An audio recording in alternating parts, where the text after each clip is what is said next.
Hello, welcome back to another episode of This and That. Today we're going to be trying out the Koji rice 45-day dry-aged steak. Now the trick with this is Koji rice actually takes the time that it would take to do a 45-day dry-aged steak down to 48 hours.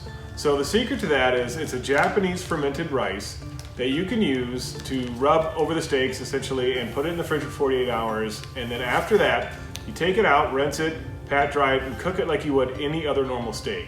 So according to legend, this should taste like a 45-day dry-aged steak when it's all said and done. So let's go ahead and give it a whirl. So the first thing you need to do is open the package as I've done here, and then get a blender. Any household blender will do. You put this in the blender and grind it up. So we'll go ahead and do that now.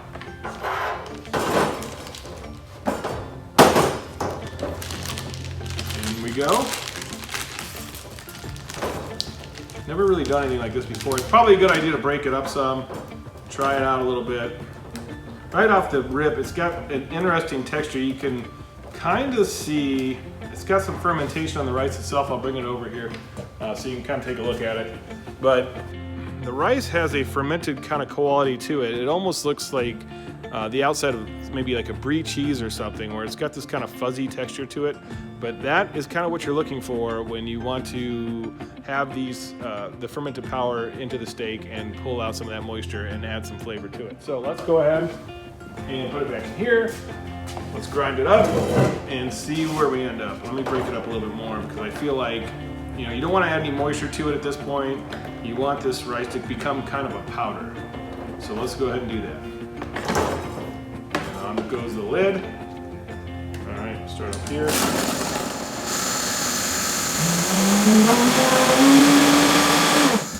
I think that should be good.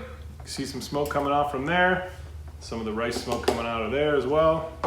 Oof. I don't know that you want to go breathing this in necessarily, but this is a nice powdery base in which you can coat your steaks with.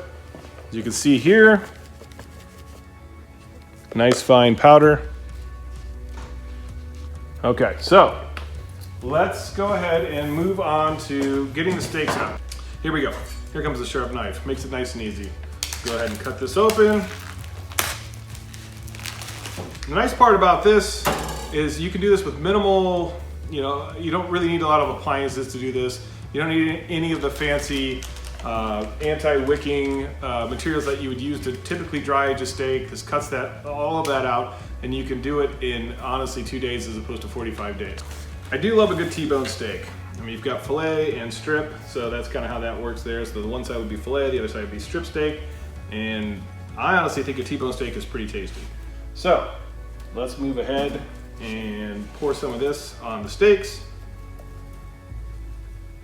You can just coat it up really well, put some on top of here, put some on top of here, rub it in. You want to make sure you rub it into the steak because this fermented rice will start working right away at breaking down the proteins and the fat in here, the connective tissue in the steak.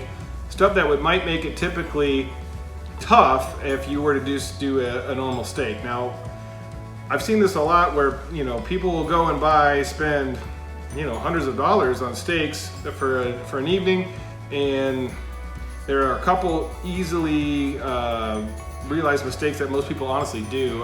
Can't tell you how many different cookouts I've been to where somebody has spent a lot of money in buying quality meat, but the execution of that just wasn't very good. So this, I think, will eliminate some of that naturally for you by breaking down some of that connective tissue ahead of time. And then as we go to cook the steaks, I'll kind of show you some other tricks that I do in order to make the steak taste honestly better than anything you can get in a restaurant. And that's what I look for. So I look at the grade of, is this worth going to a restaurant and paying for it, or can you achieve better than restaurant results from your home kitchen?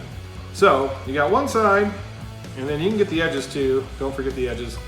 Go on in there, coat it up, and then you can go to the other side here.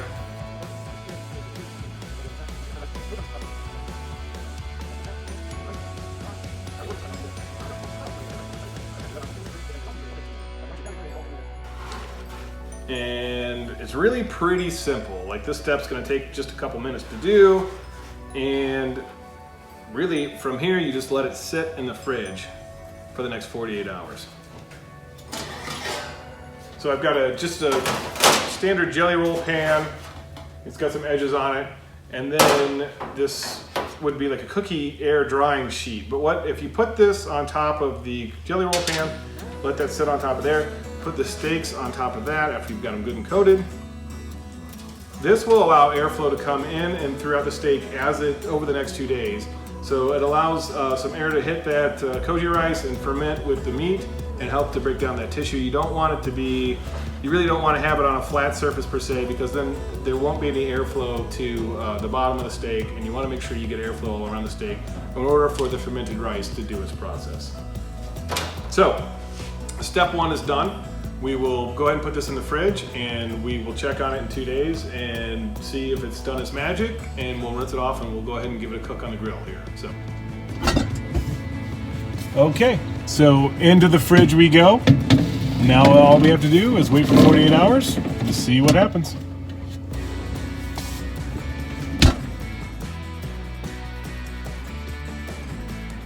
Okay, so 48 hours later, and these are what they look like. Let's take them out and get a closer look. Okay, so after 48 hours, this is what we're dealing with here. I've never quite seen, well, I've never used it before, but I've never really seen anything like this. So you can definitely tell that the Koji rice has sucked a lot of the moisture out of this steak, and it, even the fat here feels much firmer than it typically would, and everything feels very soft in a good way, like tender. It's definitely, and you can see the color even before I wipe the rice off of this, which I'll do in a minute. I'm going to rinse all these clean and pat dry them and bring them back. But you can tell it's definitely sucked a lot of the moisture out of there. It seems to have tenderized the meat really well. This is almost like falling apart as is. So I can't wait. Let me rinse off these steaks, and I'll pat dry them and bring them back, and then we can kind of go from there.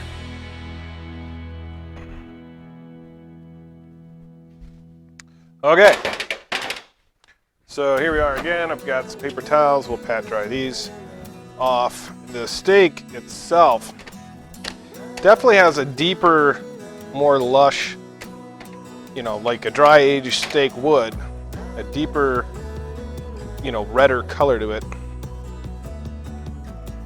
So, and I'm very intrigued to try this. Like, I don't know, this could be pretty cool. Okay, so what we're going to be doing here is I'll just do a simple salt and pepper rub on the steaks, and then I'm going to sous vide cook them. So I don't know if you've heard of sous vide. It's become pretty wildly popular. Sous vide is something that, well, in French it translates to cook and vacuum, and that's where you see people vacuum packing, vacuum sealing the steak, and then you cook it essentially in a water bath. And then the water bath, you set to whatever temp. So I like medium rare, so I'm going to go with 129 for mine, and you can cook it as little as a couple hours up to 3, 4, 5 hours. It'll hold its temp, and then when you're ready to go, you just sear it, and that's it. It's done. It's pretty awesome if you've never tried it before. It helps guarantee a steak temp that you're looking for, like medium rare for me, and I love it. So we'll try these sous vide. The nice thing I want to tell, I bring up sous vide, and a lot of people think you have to buy a vacuum sealer. Honestly, you can get away with using gallon Ziploc bags. I'll show you how to do that in a minute. But let's go ahead and season up these steaks, get them in the Ziploc bag. We'll put them in the sous vide, and then wait a couple hours. When they're done, we'll sear it up and we'll give it a test. I like to make sure I coat it pretty well, because on a thicker steak, these aren't as thick as some, but it's thick enough. On a thicker steak, you want to make sure you get enough salt and pepper in there to penetrate the steak itself. Get all the way through there. And some pepper. Perfect. Got time to fill up my pepper mill here. There we go. Okay, flip it, do the same thing on the other side.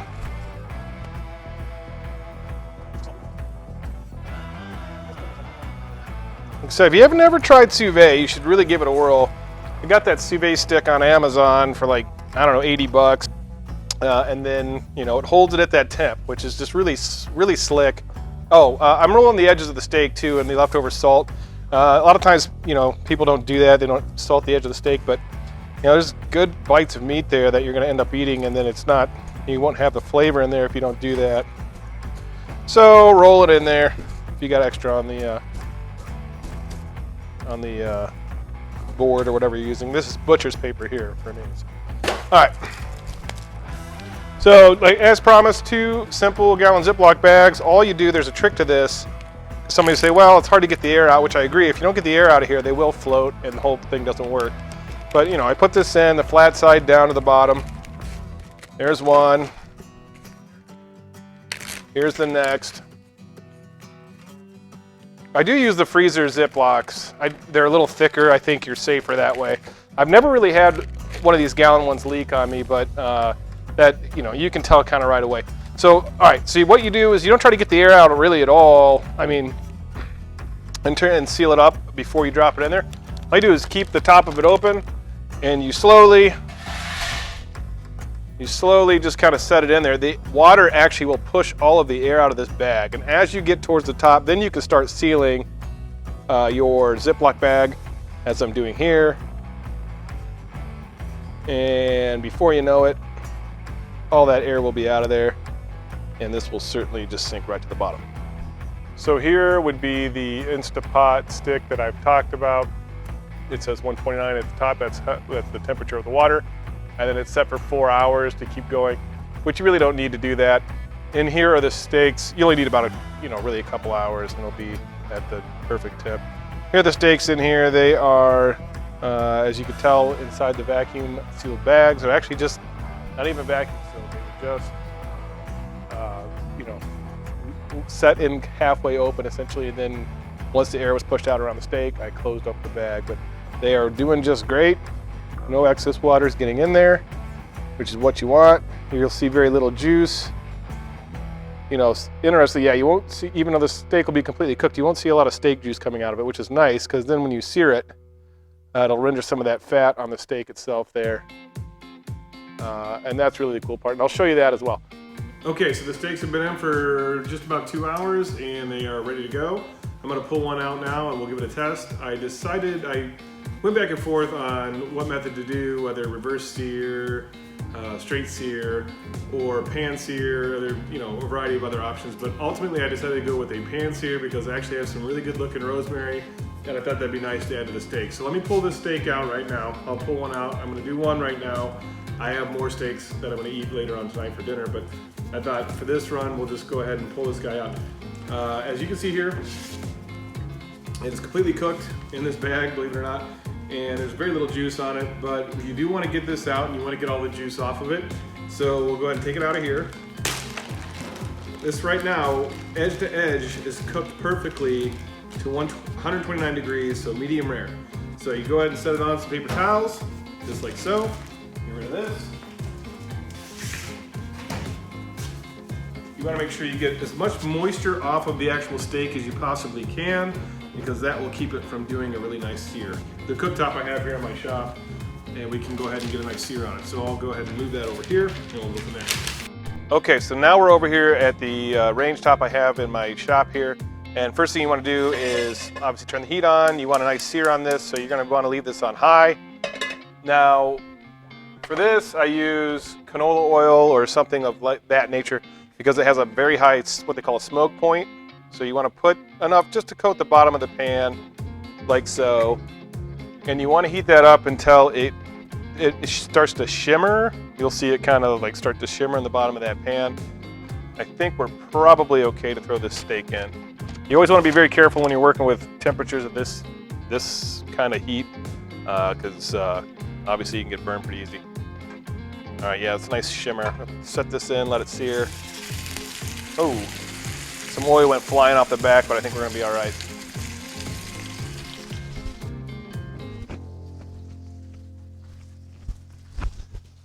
You really only want it to sear about a minute on each side, so let it get a nice good sear on the bottom there. This is already starting to get a nice good crust on it. We'll pull this off here in a second.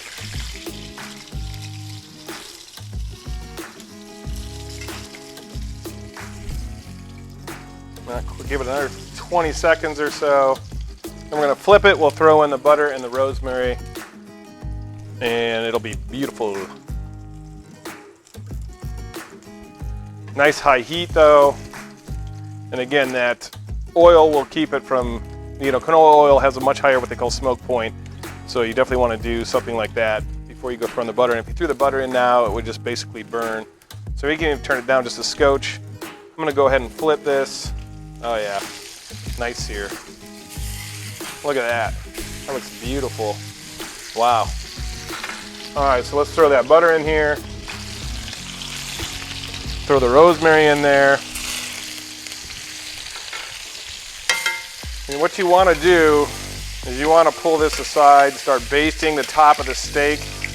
Let that butter get in there. Look at that. Looks amazing.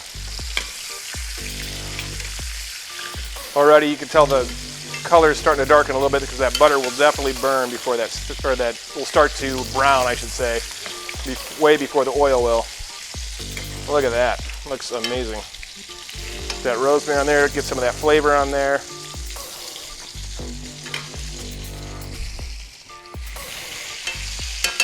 And that's about ready to go. So I'm gonna go ahead and turn it off and we'll see you back over at the prep table here. Okay, so here we have the completed finished steak. All this hard work hopefully will pay off.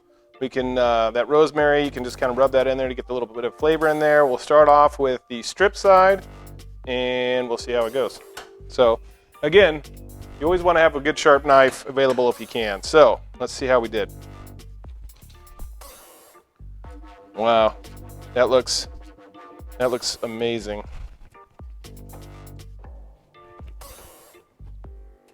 You've got medium rare throughout the steak, as you can see.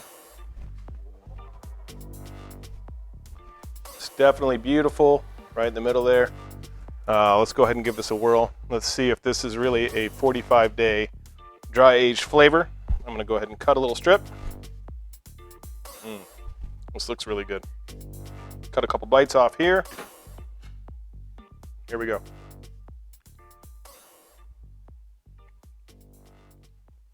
Wow. Oh my goodness.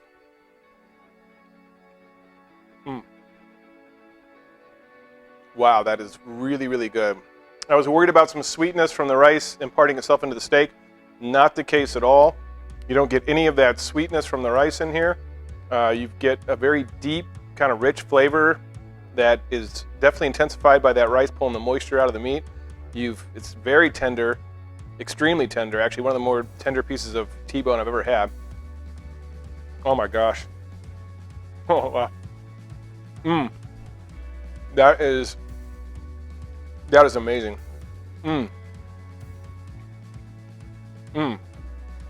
Now let's try a piece of the filet side of it over here. Let's see. Filet is looking probably more medium, a little thinner on this side. That's okay. Let's see what we have. Wow, though. Oh my goodness. Let's try this. Oh my gosh. Holy cow. That is amazing. I am blown away at how good this steak is. And this is more medium, which I like medium rare. This is definitely medium plus. But it is, holy cow, this is good. Oh my gosh. You have to try this immediately. You know what though? Don't take my word for it.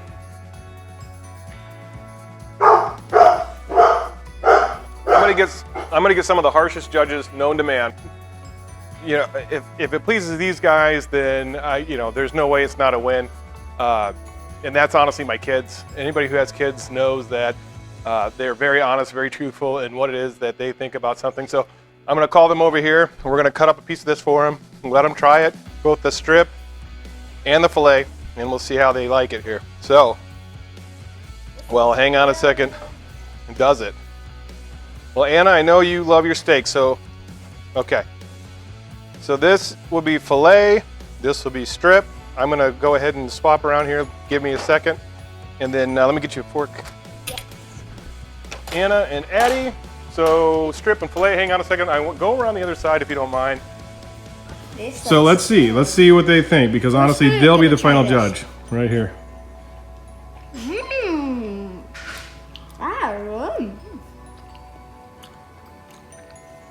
What do you girls think?